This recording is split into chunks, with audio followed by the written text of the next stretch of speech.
Hello everyone and welcome to Chill English Channel. I'm Sophia and I'm very happy you're spending some time with us today. And I'm Jake. Wherever you are right now, maybe at home, traveling, studying, or taking a walk, we hope you can relax and enjoy this conversation.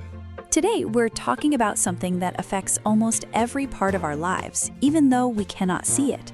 We're talking about mindset, the way we think about ourselves, our problems, our abilities, and the things that happen around us.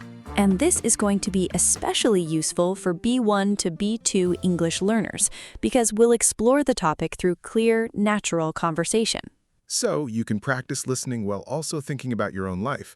And remember, you don't need to understand every single word. Exactly. Follow the general meaning, notice useful expressions, and give yourself time to become comfortable with natural English. Before we go deeper, Sophia, I think we should give everyone a question to think about. I agree. Here is today's question. When something goes wrong in your life, what is the first thing you usually tell yourself? That is a good question, because sometimes our first thought is not very kind. Definitely. Maybe you make a mistake and immediately think, I'm terrible at this. Or something difficult happens and you think, of course this happened to me, nothing ever works. But another person can experience the same problem and think, okay, this is difficult, but what can I do now? The situation may be almost the same, but the way those two people respond to it is completely different. And that difference is connected to mindset. So, Sophia, how would you explain mindset in simple English? I would say mindset is your usual way of thinking. It includes the beliefs and attitudes you have about yourself and about life.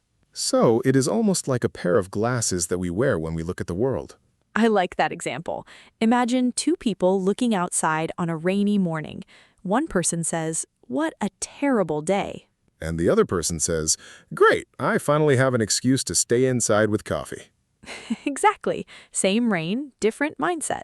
Although, if I forget my umbrella, my positive mindset becomes much more difficult. That's understandable. A good mindset doesn't mean you have to enjoy being completely wet. And I think that is an important point. Sometimes people misunderstand positive thinking. Yes, having a healthy mindset does not mean pretending that everything is wonderful. You can admit that something is painful, frustrating, or disappointing. But instead of staying trapped in that feeling, you ask yourself what you can learn, change, or do differently.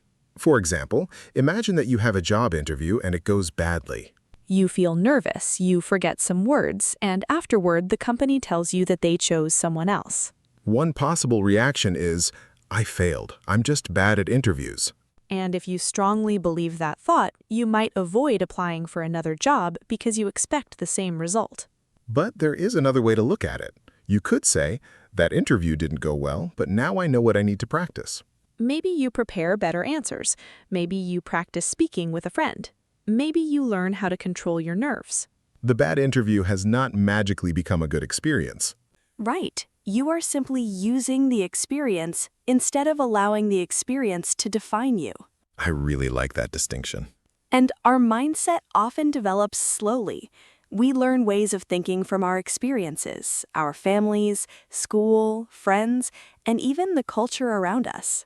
Which means some thoughts can feel completely true simply because we have repeated them for years. Exactly. For example, when I was younger, I used to believe that I was terrible at anything involving numbers. Really? Yes. If I saw a difficult math problem, my brain almost immediately said, "No, this is not for me." Did something happen that made you believe that? I think it started at school. I struggled with math for a while, and some classmates understood it much faster than I did. So you compared yourself with them. Constantly. And instead of thinking, they understand it faster, I started thinking, they are good at math and I am bad at math. Those sentences sound similar, but they actually have very different meanings. They do. One describes a situation at that moment. The other turns the situation into an identity. I don't understand this yet is very different from I'm a person who cannot understand this. Exactly. Years later, I noticed that I was still carrying that old belief around. Even when you weren't in school anymore? Yes. If something involved numbers, I became nervous before I even tried it. That shows how powerful mindset can be. Your belief starts influencing your behavior. And then your behavior can make the belief feel even more true. For example, you think you're bad at something, so you avoid practicing it. Then, because you don't practice, you don't improve.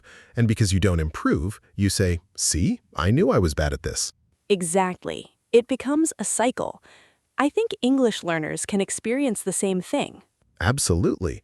Someone makes a few mistakes while speaking and starts thinking, "My English is terrible."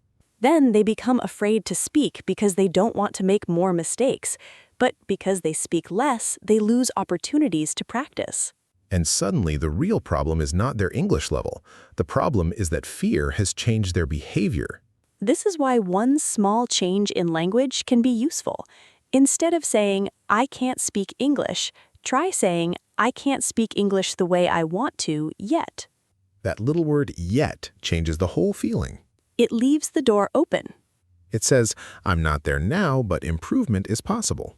And that connects to an idea called a growth mindset. A growth mindset means believing that your abilities can develop through learning, practice, experience, and effort. It doesn't mean believing you can become perfect at everything. Which is good news because I have been trying to become a professional dancer for about 0 years. Jake, I think 0 years of practice might be part of the problem.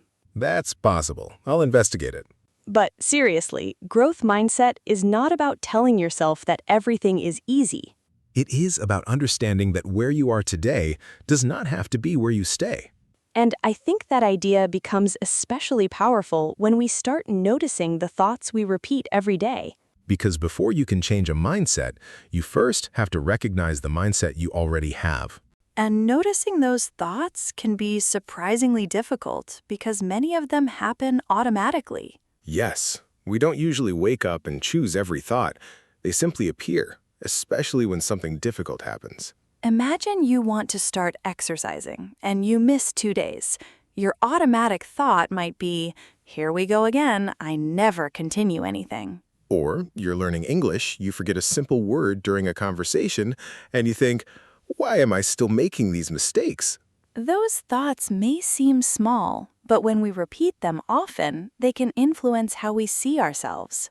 So how do we begin changing them? I think the first step is not immediately trying to become extremely positive. It is simply becoming curious about what you're thinking. Curious instead of judgmental. Exactly. You can ask, "Why did I think that? Is it completely true? Is there another way to look at this?" I started doing something similar when I noticed how impatient I could be with myself. Really? What kind of situations? Mostly when I was learning something new. I expected myself to understand things very quickly. So if you didn't learn quickly, you became frustrated. Very frustrated. I could practice something for 20 minutes and somehow expect to be an expert. 20 minutes? Very reasonable expectations, Jake. I know. Apparently the world refused to recognize my natural genius. How disappointing. But eventually, I realized that I wasn't giving myself permission to be a beginner. That's such an important idea. We admire skilled people, but sometimes we forget that they were beginners too. We see someone speaking English fluently, playing an instrument beautifully, or running a successful business. But we usually see the result. We don't see all the awkward first attempts behind it. And when we compare our beginning with somebody else's result, we can become discouraged. Social media makes that especially easy. Definitely. Online, we often see people's achievements, but not the ordinary days behind them. Someone posts a picture after running a marathon, but you don't see all the mornings when they didn't want to train. Someone shares that they got a great new job, but you don't see the applications that received no answer. Or you watch someone speaking excellent English and think, "Why can't I speak like that?" Without knowing, that person may have practiced for 5 or 10 years. So comparison can create an unhealthy mindset when we don't know the full story. A better comparison is often with yourself. Instead of asking, "Am I better than that person?" ask, "Am I improving compared with where I was before?" Maybe 6 months ago, you couldn't understand an English podcast, but today you can follow most of the conversation. You still make mistakes, but your progress is real. This brings us to another mindset shift, changing the way we think about mistakes. Many people see a mistake as evidence that they are not good enough. But mistakes can also be information. Information about what needs more practice. Exactly. If I say an English sentence incorrectly and someone corrects me, I have learned something useful. Although in the moment, being corrected can still feel uncomfortable. Of course, changing your mindset doesn't mean your emotions disappear. That's something I really want to emphasize. A healthy mindset isn't about smiling through every difficult experience. Sometimes you will feel embarrassed, angry, nervous, or disappointed. You can feel those emotions without allowing them to make every decision for you. For example, you can say, "I'm nervous about speaking English, but I'm going to speak anyway." Or, I'm disappointed that this didn't work, but I can try another approach. That word "but" can be surprisingly useful.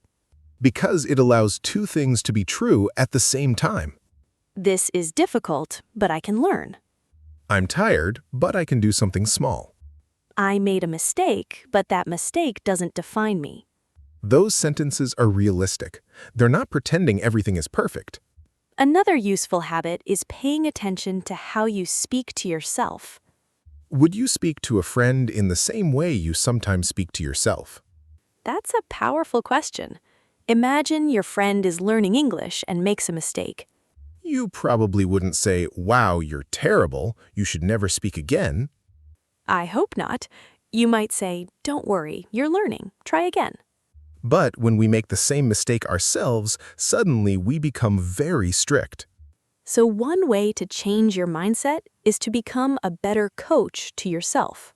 Not someone who makes excuses for everything, but someone who's honest and supportive. A good coach can say, "That wasn't your best effort." And then add, "What can we do differently tomorrow?" That second question changes everything because it moves your attention from judgment to action. And action is often where mindset begins to change. Yes, because sometimes people wait until they feel confident before doing something. But confidence often comes after you begin, not before. Think about speaking English. If you wait until you're completely confident, you may wait forever. But if you have a short conversation while you're still nervous, something interesting happens. You discover that you can survive the uncomfortable feeling. And maybe the conversation goes better than you expected. Then your brain receives new evidence. Maybe I can do this. And each small experience begins to challenge the old belief. This is why changing your mindset is usually not one big moment. It's more like collecting small pieces of evidence over time. You try something you thought you couldn't do. You handle a problem better than before. You make a mistake and continue instead of giving up.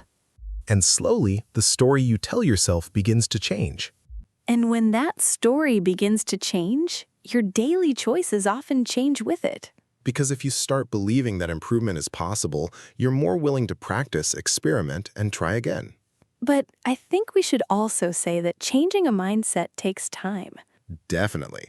You can't repeat one positive sentence in the morning and expect 20 years of thinking habits to disappear by lunchtime. Unfortunately, the brain doesn't work that quickly. It would be convenient, though. Very convenient. But real change usually happens through repetition. So let's share a few practical ways listeners can work on their mindset. The first is simple. Notice one thought that often limits you. Maybe it's, "I'm not confident," "I'm too old to learn this," or "I always give up." Don't try to fight the thought immediately. First, simply recognize it. Then ask yourself, is this a fact or is this a story I've been repeating? That's an important difference. A thought can feel true without actually being a fact. Then you can replace it with something more realistic. Instead of "I'm not confident," you might say, "I'm learning to become more confident." Instead of "I always give up," you could say, "I've stopped before, but I can make a different choice this time." Notice that we're not saying, "I'm amazing at everything." Because your brain might respond, "Sophia, we both know that's not true." Exactly. The new thought needs to be believable. Another useful practice is looking for evidence of progress. At the end of the day, ask yourself, what did I handle well today? The answer doesn't need to be something impressive. Maybe you asked a question, even though you felt shy. Maybe you studied English for 15 minutes instead of watching another video. Or maybe you had a difficult day and simply didn't give up. Small wins matter because they give your brain evidence that change is happening. I also like keeping a simple progress journal. Do you actually do that? Sometimes I write 1 or 2 sentences about something I learned or something I did better. That's manageable. When people hear journal, they sometimes imagine writing 5 pages every night. Mine would last approximately 3 nights if that were the rule. Same here. 1 sentence is enough. The purpose is to notice progress that you might otherwise forget. And there's another mindset change I find useful. Replacing, "Why is this happening to me?" with, "What can I do with this situation?" That's powerful because the first question can make you feel helpless. While the second question brings your attention back to what you can control. Of course, there are many things in life we cannot control. Other people's opinions, unexpected problems, the past, and sometimes the results of our efforts. But we usually have some control over our response. And focusing on that can save a lot of mental energy. Now, let's review a few useful expressions from today's conversation.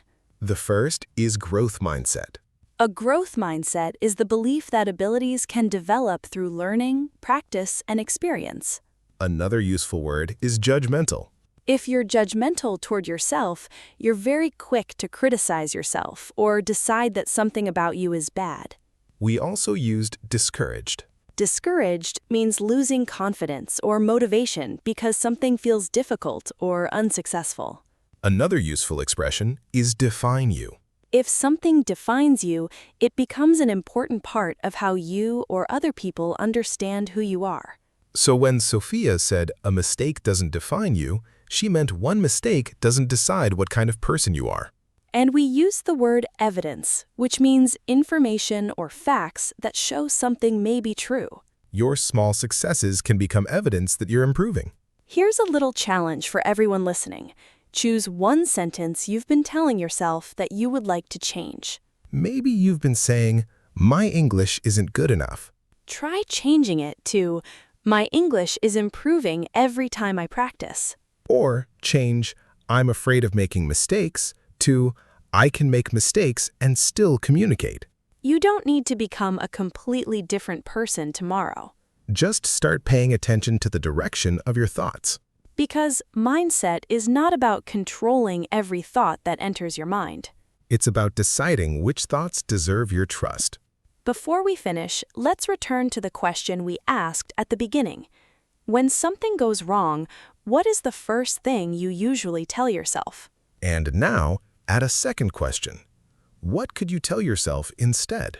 If you want to practice your English, share your answer in the comments. You can write, "One mindset I want to change is," and finish the sentence in your own words. It can be about English, work, confidence, relationships, or any part of your life. Thank you for spending this calm moment with us on Chill English Channel. And remember, changing your mindset doesn't mean becoming positive all the time. It means becoming more aware of your thoughts and choosing responses that help you move forward. Be patient with yourself. Keep practicing your English and keep giving yourself opportunities to grow. If you enjoyed this conversation, subscribe to Chill English Channel, like the video, and share it with someone who is learning English too. Thanks for listening, and we'll see you again soon on Chill English Channel.